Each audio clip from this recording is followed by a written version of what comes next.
जय श्री राम दोस्तों। स्वागत है आपका मेरे चैनल स्टडी विद पीके में। तो कैसे हो आप सभी लोग दोस्तों। आशा करता हूं आप सभी लोग ठीक होंगे दोस्तों और अपने एग्जाम की तैयारी में, अपने लक्ष्य की तैयारी में निरंतर कार्य कर रहे होंगे दोस्तों। अगर आप मेरे इस चैनल पर नए हो तो मेरे इस चैनल को सब्सक्राइब जरूर कर लेना दोस्तों और बेल आइकन को प्रेस करना मत भूलना, ताकि मेरी आने वाली वीडियो की नोटिफिकेशन आपको मिलती रहे और आपके एग्जाम में आपको निरंतर हेल्प करती रहे दोस्तों। अब हम देख लेते हैं कि गुप्त वन से हमारे क्या क्या महत्वपूर्ण पॉइंट और रह गए थे दोस्तों। दिल्ली महरौली में क्या है लौह स्तंभ की स्थापना करी थी, वो किन्होंने की थी दोस्तों? चंद्रगुप्त द्वितीय ने दोस्तों, जिसको क्या है हम आयरन पिलर भी कहते हैं, जो है क्या उस समय का स्थापित किया हुआ है दोस्तों। इसमें क्या है और ये खुले वातावरण में है, परंतु फिर भी क्या है इसमें अभी तक जंग नहीं लगी है दोस्तों। और इसमें क्या है दोस्तों, क्या 90% क्या है दोस्तों वो लोहे से बनाया हुआ है, उसको क्या है आयरन पिलर कहते हैं। दिल्ली महरौली में स्थापना कर रखी है, किन्होंने की थी? चंद्रगुप्त द्वितीय ने दोस्तों। उसके बाद दोस्तों नालंदा विश्वविद्यालय की स्थापना करी थी, वो किन्होंने की थी दोस्तों? कुमार गुप्त ने क्या है नालंदा विश्वविद्यालय की स्थापना करी थी दोस्तों। काफी इंपोर्टेंट क्वेश्चन है, काफी एग्जाम में पूछा गया है दोस्तों। उसके बाद दोस्तों कुमार गुप्त ने क्या है अश्वमेध यज्ञ, यानी कि अश्वमेध यज्ञ भी कराया था। यानी कि प्राचीन समय में जो शक्तिशाली राजा रहते थे वो क्या करते थे, अपने साम्राज्य को बढ़ाने के लिए क्या अश्वमेध यज्ञ किया गया, अश्वमेध यज्ञ करवाया करते थे दोस्तों। अश्वमेध यज्ञ करवाया था किन्होंने? कुमार गुप्त ने। उसके बाद दोस्तों कुमार गुप्त को क्या काफी सारी उपाधियां प्राप्त थी, वो कौन कौन सी दोस्तों? महेंद्र, अश्वमेध महेंद्र, महेंद्रादित्य, यानी कि ये उपाधि किसको प्राप्त थी? कुमार गुप्त को ये सारी उपाधियां प्राप्त थी दोस्तों। उसके बाद स्कंदगुप्त के समय, यानी कि जो कुमार गुप्त के बाद पश्चात किन्होंने सिंहासन संभाला? स्कंदगुप्त ने दोस्तों। तो स्कंदगुप्त क्या दोस्तों अंतिम शासक थे उनके गुप्त वंश के दोस्तों। तो स्कंदगुप्त के समय दोस्तों क्या है हुणों का आक्रमण हुआ था, जैसे कि मैंने आपको बताया कि उस समय क्या है हुणों की क्या काफी सारी सेना होती थी, वो क्या करते थे किसी भी राज्य पे क्या है हमला कर देते थे और अपने साम्राज्य को बढ़ाते थे दोस्तों। तो उस समय क्या है हुणों का आक्रमण हुआ था स्कंदगुप्त के समय। एक दोस्तों जूनागढ़ अभिलेख, काफी सारे एग्जामों में पूछा जाता है दोस्तों। जूनागढ़ अभिलेख में दोस्तों क्या है हुणों को क्या मलेच्छ कहा गया है, यानी कि जो हुण होते थे उस समय उनको क्या मलेच्छ कहा गया था दोस्तों। एक दोस्तों गिरनार पर्वत, यानी कि गिरनार पर्वत कहाँ है दोस्तों? गुजरात राज्य में है। वहां पे क्या सुदर्शन झील का निर्माण करवाया था, वो किन्होंने करवाया था दोस्तों? स्कंदगुप्त ने। यानी कि स्कंदगुप्त ने क्या वहां पर क्या एक झील का निर्माण करवाया था, सुदर्शन नामक झील का। वो उसमें वर्णित है दोस्तों, गुजरात में गिरनार पर्वत में कराया था सुदर्शन झील का निर्माण। इस वंश का दोस्तों अंतिम जो शासक था वो कौन था? विष्णुगुप्त, यानी कि जो स्कंदगुप्त शासक थे इनके ही पुत्र थे, इनके उत्तराधिकारी थे दोस्तों विष्णुगुप्त। वो क्या थे दोस्तों? अंतिम शासक थे गुप्त वंश के। उसके बाद दोस्तों गुप्त वंश में थोड़े से हम सामाजिक व्यवस्था देख लेते हैं कि वहां की क्या है सामाजिक व्यवस्था कैसी थी और कैसे कैसे जीवन का व्यापन होता था दोस्तों गुप्त काल में क्या है भू राजस्व का 1/6 भाग, यानी कि 1/6 भाग दिया जाता था। यानी कि कोई भी उपज होती थी उसका क्या है किसानों को क्या है 1/6 भाग क्या है राजा को देना होता था दोस्तों। तो 1/6 भाग क्या है राजा को दिया जाता था दोस्तों।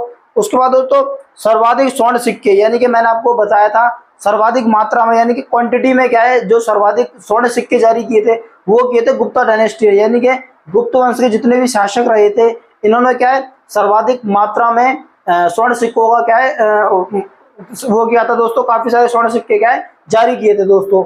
उसके बाद वस्त्र उद्योग, यानी कि इनके समय में क्या है दोस्तों वस्त्र उद्योग भी क्या है काफी चरम सीमा पर था। यानी कि वस्त्र उद्योग का क्या है काफी जो उद्योग होता था वस्त्र उद्योग था उस समय में, उससे क्या है इनको काफी रेवेन्यू प्राप्त होता था, जिससे क्या है गुप्त वंश थे उनकी क्या है जो शासन सीमा थी, यानी कि साम्राज्य था उसका काफी विशाल साम्राज्य हुआ और समृद्ध शासन था इनका दोस्तों, क्योंकि वस्त्र उद्योग से क्या है इनका काफी रेवेन्यू प्राप्त होता था। उसके बाद दोस्तों एरन अभिलेख, यानी कि उस समय का दोस्तों एक अभिलेख प्राप्त हुआ है एरन अभिलेख। जैसा कि मैंने आपको बताया गुप्त डायनेस्टी की जितनी भी हमें जानकारी और सूचनाएं प्राप्त होती हैं वो अभिलेखों के माध्यम से प्राप्त होती है दोस्तों।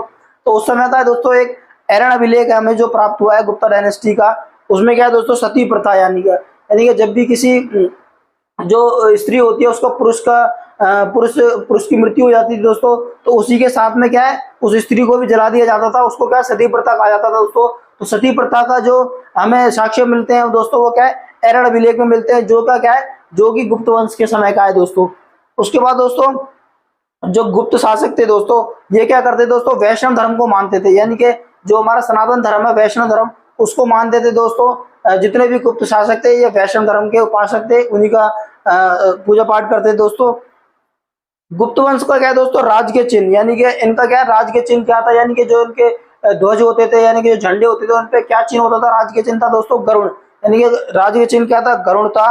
और गुप्त काल में दोस्तों त्रिमूर्ति की पूजा का प्रारंभ हुई, यानी कि जो त्रिमूर्ति हम कहते हैं, ब्रह्मा विष्णु महेश, यानी कि त्रिमूर्ति की पूजा का प्रारंभ भी क्या हुआ दोस्तों, गुप्त काल में प्रारंभ हुआ था दोस्तों। जो त्रिमूर्ति की लोग पूजा करते हैं वो इन्हीं के शासनकाल से प्रारंभ हुई थी दोस्तों।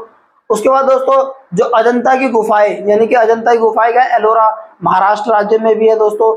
तो वो किससे संबंधित दोस्तों, गुप्त काल से संबंधित है। काफी सारे एग्जामों में दोस्तों ये पूछा गया है कि जो अजंता की जो गुफाएं हैं वो किस काल से संबंध रखती हैं दोस्तों, तो वो दोस्तों क्या है, गुप्त काल की है दोस्तों, गुप्त काल से संबंध रखती हैं। उसके बाद दोस्तों एक आर्यभट्ट, यानी कि आर्यभट्ट गुप्त काल के क्या सर्वोत्तम गणितज्ञ थे, यानी कि इसके इनके शासन में क्या दोस्तों, क्या नवरत्न थे काफी सारे। तो जो आर्यभट्ट जो हमारे जो समाज में क्या है, काफी जो गणितज्ञ थे, काफी महान गणितज्ञ थे, उनको माना जाता है, जिन्होंने क्या शून्य की खोज भी करी थी दोस्तों। तो आर्यभट्ट थे, वो क्या है, इनके सर्वोत्तम गणितज्ञ थे, इन्हीं के शासनकाल में थे दोस्तों।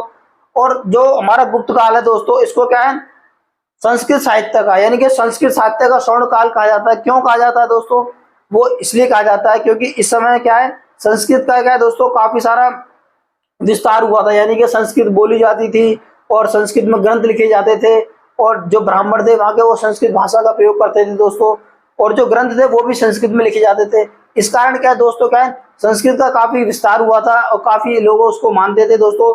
इसलिए क्या है, जो गुप्त काल का जो समय काल है, इसको क्या है, संस्कृत साहित्य का क्या स्वर्ण काल माना जाता है दोस्तों।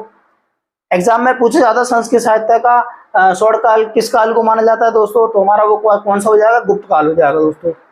एक दोस्तों गुप्त काल में क्या दास प्रथा विद्यमान थी, यानी कि दास प्रथा क्या होती है दोस्तों, जिसमें क्या है, पैसों के बदले में, मुद्राओं के बदले में आदमियों को, व्यक्तियों को क्या बेच दिया जाता था, उनको दास बना लिया जाता था दोस्तों। तो दास प्रथा भी विद्यमान थी गुप्त काल में दोस्तों। एक दोस्तों गुप्त काल के प्रमुख मंदिर, यानी कि गुप्त काल के क्या है, प्रमुख मंदिर, काफी सारे एसएससी के एग्जामों में क्वेश्चन पूछा गया है, स्टेट लेवल के एग्जामों में भी जो इंडिया जी के उसमें क्वेश्चन पूछे जाते हैं दोस्तों। तो मैंने जो प्रमुख मंदिर थे वो लिख रखे हैं दोस्तों, एक बार मैं आपको बता देता हूँ, काफी इंपॉर्टेंट है दोस्तों और काफी सारे एग्जामों में पूछा गया है दोस्तों। क्योंकि आप जो प्रीवियस टेस्ट पेपर देखोगे उसमें आपको ये क्वेश्चन मिल जाएंगे दोस्तों। एक दोस्तों क्वेश्चन है, देवगढ़ का दशावतार, यानी कि देवगढ़ का दशावतार मंदिर कहाँ पर है दोस्तों, ललितपुर उत्तर प्रदेश, यानी कि उत्तर प्रदेश राज्य में है ललितपुर। उसके बाद तिगवा विष्णु मंदिर, यानी कि तिगवा जो है विष्णु मंदिर है, वो कहाँ पर दोस्तों, जबलपुर एमपी, यानी कि मध्य प्रदेश राज्य में है। उसके बाद एरण, एरण जो है वो विष्णु मंदिर है, वो कहाँ पर है दोस्तों, सागर स्थान है, कहाँ पर, मध्य प्रदेश राज्य में, वहां पर है। उसके बाद दोस्तों भूमरा, एक भूमरा मंदिर है, शिव मंदिर है जिसे कहते हैं, शिव मंदिर है भूमरा, वो कहाँ पर दोस्तों, सतना मध्य प्रदेश, यानी कि सतना नामक स्थान है मध्य प्रदेश राज्य में, वहां पर विद्यमान है भूमरा शिव मंदिर। उसके बाद दोस्तों एक है भीतर गांव का कृष्ण मंदिर, ये दोस्तों काफी सारे एग्जाम में, एक ये वाला क्वेश्चन और एक ये देवगढ़ का दशावतार मंदिर, काफी सारे एसएससी के एग्जाम में पूछा गया दोस्तों। भीतर गांव का कृष्ण मंदिर कहाँ पर है दोस्तों, कानपुर उत्तर प्रदेश, यानी कि उत्तर प्रदेश राज्य में है, कानपुर जो डिस्ट्रिक्ट है वहां पर है दोस्तों, उत्तर प्रदेश राज्य में भीतर गांव का कृष्ण मंदिर दोस्तों। उसके बाद दोस्तों जो कालिदास जो कवि थे उनकी रचनाएं क्या है, गुप्त काल के समकालीन है, उसके बारे में हम देख लेते हैं दोस्तों। कौन कौन सी रचनाएं इनकी दोस्तों, मैंने कुछ लिख दिया है, वैसे काफी सारी रचनाएं हैं इनकी, जिसमें से मैंने कुछ लिख दी है यहाँ पर। एक रघुवंश, कुमार संभव, मेघदूत, अभिज्ञान शाकुंतलम, ये दोस्तों सारी क्या है, कालिदास जो हमारे कवि थे, महान कवि थे, संस्कृत के महान कवि थे, महाकवि जिन्हें कहते हैं हम, उनकी रचनाएं थी रघुवंश, कुमार संभव, मेघदूत, अभिज्ञान शाकुंतलम। काफी सारे एग्जामों में सारे क्वेश्चन पूछे गए हैं दोस्तों। आप अगर प्रीवियस टेस्ट पेपर देखोगे, अभिज्ञान शाकुंतलम की रचना है कालिदास की है, मेघदूत पूछा गया है, कुमार संभव पूछा गया है, रघुवंश पूछा गया है, इनकी किनकी रचनाएं थी दोस्तों, कालिदास की रचनाएं थी। उसके बाद दोस्तों चंद्रगुप्त द्वितीय के नवरत्न, यानी कि जो चंद्रगुप्त द्वितीय थे, गुप्त वंश के शासक थे, इनके दरबार में क्या दोस्तों, नवरत्न थे। कई बार एग्जाम में पूछ लिया जाता है, इसलिए मैंने दोस्तों यहाँ पर लिख दिया है, तो एक बार आप इस पे भी नजर मार लो दोस्तों। इन चंद्रगुप्त द्वितीय के नवरत्न कौन कौन थे, सबसे प्रथम था धन्वंतरी। धन्वंतरी कौन थे दोस्तों, आयुर्वेद के ज्ञानी, यानी कि जिनको क्या आयुर्वेद का पूरा ज्ञान था, धन्वंतरी उनका नाम था, वो इनके दरबार की शोभा बढ़ाते थे दोस्तों। उसके बाद शपनक, शपणक थे दोस्तों नीति के परिपूर्ण, यानी कि जो युद्ध में जब युद्ध लड़ते हैं तो युद्ध की जो भी नीतियां बनाई जाती है कि सेना को किस तरीके से आगे रखना है, घुड़सवार कहाँ रखने हैं, हाथी की सेना वो कहाँ रखनी है, पैदल सेना कहाँ रखनी है, तो उन संबंधित उससे संबंधित जो भी नीतियां बनाई जाती थी वो नीति के परिपूर्ण थे। कौन थे दोस्तों? शपणक।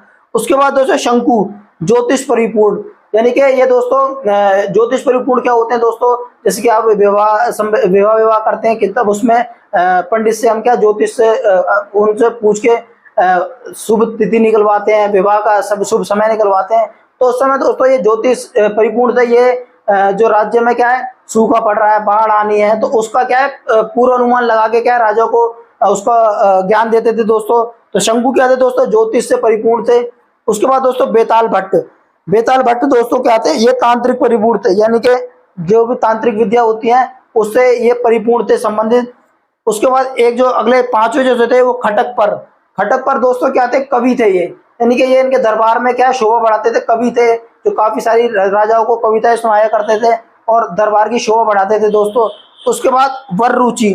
वररुचि कौन थे दोस्तों? व्याकरण के ज्ञानी थे, यानी कि संस्कृत के जो भी ग्रंथ लिखे जाते हैं उनमें जो भी व्याकरण का प्रयोग किया जाता है दोस्तों उसके परिपूर्ण ज्ञानी थे। कौन थे? वररुचि क्या है? वो थे दोस्तों व्याकरण के ज्ञानी थे। उसके बाद एक थे सातवें कौन से दोस्तों? अमर सिंह। अमर सिंह जो थे दोस्तों वो कोषकार संबंधित थे, यानी कि जो राज्य में जितना भी कोष है कहाँ पर लगाना चाहिए और कहाँ से कितना कोष आ रहा है उससे संबंधित, यानी कि उससे जितनी भी जो नीतियां होती थी उससे संबंधित जो भी परिपूर्ण थे वो कौन थे दोस्तों? अमर सिंह थे। एक दोस्तों आठवें कौन थे? कालिदास। जो कालिदास के बारे में मैंने आपको बता दिया, संस्कृत के दोस्तों महाकवि थे कालिदास। इनकी काफी सारी रचनाएं उस समय की क्या है काफी प्रमुख रचनाएं थी, प्रसिद्ध रचनाएं थी दोस्तों। उसके बाद नौवें थे दोस्तों वराहमिहिर। ये दोस्तों क्या थे? खगोल वैज्ञानिक थे, यानी कि जो खगोल वैज्ञानिक होते हैं वो थे ये वराहमिहिर। तो दोस्तों यही क्या है चंद्रगुप्त द्वितीय के क्या नवरत्न थे दोस्तों। काफी बार कई बार एग्जाम में क्वेश्चन पूछ लिया जाता है दोस्तों, तो इसके बारे में मैंने आपको बता दिया दोस्तों। और दोस्तों लगभग क्या है गुप्त वंश से संबंधित जितनी भी महत्वपूर्ण इंपॉर्टेंट क्वेश्चन थे, इंपॉर्टेंट पॉइंट थे वो मैंने आपको बता दिए दोस्तों। उसके बाद दोस्तों हम गुप्ता डायनेस्टी के बाद अब हम देखेंगे पुष्यभूति वंश। तो दोस्तों पुष्यभूति वंश के बाद हमारा क्या है ये शासक वंश क्या समाप्त हो जाएगा। उसके बाद हम आधुनिक भारत के बारे में पढ़ेंगे दोस्तों, उससे संबंधित हमारी क्या क्या घटनाएं हैं और क्या क्या तथ्य हैं उनके बारे में जानेंगे दोस्तों। तो वीडियो पसंद आए दोस्तों तो लाइक शेयर एंड सब्सक्राइब जरूर करना दोस्तों। मिलते हैं नेक्स्ट वीडियो में, तब तक के लिए दोस्तों मेहनत करते रहिए दोस्तों और आगे बढ़ते रहिए, क्योंकि आपके सपनों को आप ही साकार कर सकते हो। आपको इसके लिए आपको ही मेहनत करनी पड़ेगी दोस्तों। तो मिलते हैं नेक्स्ट वीडियो में, तब तक के लिए जय हिंद जय भारत दोस्तों।